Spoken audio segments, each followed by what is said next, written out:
செந்தில் பாலாஜிக்கு 10 நாள் மட்டுமே அவகாசம் கொடுத்து உச்சநீதிமன்றம் கண்டனம் தெரிவிச்சிருக்காங்க.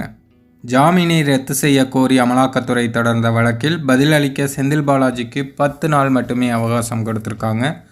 10 நாட்களுக்குள் செந்தில் பாலாஜி பதில் மனுவை தாக்கல் செய்ய வேண்டும். மேலும் அவகாசம் வழங்கப்படாது. உச்சநீதிமன்றத்தில் விசாரணைக்கு ஒரு அமர்வை அமைப்பது அவ்வளவு எளிதான காரியமில்லை. விசாரணைக்கு அமைக்கப்பட்ட அமர்வை செந்தில் பாலாஜி தரப்பு சாதாரணமாக எடுத்துக்கொள்ளக்கூடாது.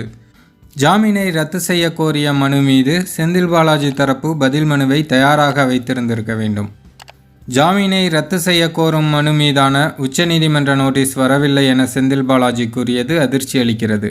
நவம்பர் 8ஆம் தேதி தாக்கல் செய்யப்பட்ட வழக்குக்கு செந்தில் பாலாஜி தற்போது வரை பதில் மனு தாக்கல் செய்யாமல் இருக்கிறார். ஏற்கனவே 3 முறை விசாரணைக்கு வந்த பிறகும் நோட்டீஸை காரணம் காட்டி பதில் மனு தாக்கல் செய்யாமல் இருப்பதா அப்படின்னு உச்சநீதிமன்றம் கடுமையாக எச்சரித்திருக்காங்க.